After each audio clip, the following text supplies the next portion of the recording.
Guys, I think by now we all know that the real and reality TV doesn't actually exist. So today in this video, we're going to go over some reasons why Pawn Stars isn't real. So sit back, relax, and enjoy the video.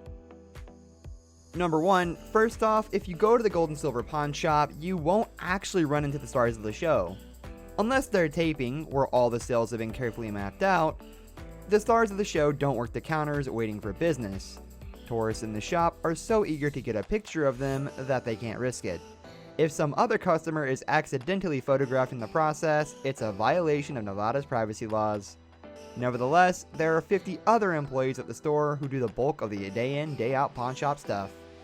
The stars of Pawn Stars, if they're on the premises at all when taping isn't happening, are generally somewhere in a back room signing autographed photos, which are then sold at the same store for $25 each. But don't worry, you won't be buying it from them because they'll still be in the back signing more autographs.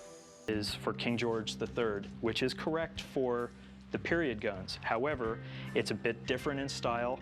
It's not hand engraved. You would have certain markings. So how much is this thing worth? Its value would be about $75 to $100. Number 2, like I said in the last point, the deals are all made beforehand, so the customers aren't always random strangers. Beyond even the pre-approved items to ensure good television, not every sale comes from a regular Joe. On one episode, an elderly woman brought in a 50s vintage Gibson electric guitar, which she claimed had been sitting under a bed for the past 5 decades. Rick called in a guitar expert who said it was the real deal, but he didn't actually inspect it the way a legitimate guitar appraiser would. He doesn't remove the pickups, for example. As it turns out, the guitar was supposedly already on sale in that same expert's guitar store, and the woman was reportedly the mother of an employee. Number 3, the product placement. The show's production company earns a lot of money through blatant product placement. One of the biggest Pawn Stars sponsors is Subway. That explains why the staff are always eating Subway, or perfectly crafted sandwiches and Subway wrappers are sitting around, or why Subway sandwiches are discussed by their full menu name, you know, just like in real life. Number 4, it's all about the merch. The shop looks almost exactly like it does on TV, but with a few exceptions. The show is carefully shot at angles so as not to show the huge amounts of souvenir merchandise the store sells. The back room is loaded from floor to ceiling with boxes of t-shirts, for example. Gold and Silver Pawn makes just as much money, if not more, from the sales of merchandise. The chummy stuff sells the best. And finally, the long-awaited number 5. Going to the real pawn shop is like visiting a Hard Rock cafe.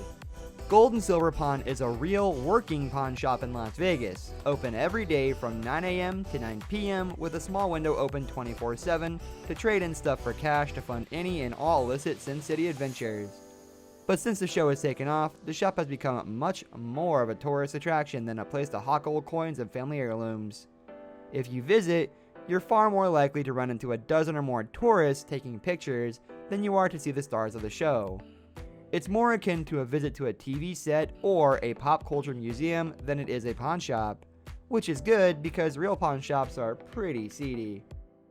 I think it goes to show that even if the show is blatantly fake, and when I say blatantly, that's with a capital B-L-A-T, we can still enjoy the show for what it is. I mean, at the end of the day, they're just trying to entertain us, and I think they do a pretty good job. But on that note, guys, we're going to end the video right here. Thank you so much for watching. If you enjoyed it, leave a like on the video and subscribe to the channel so you never miss out on any of our videos in the future. Goodbye.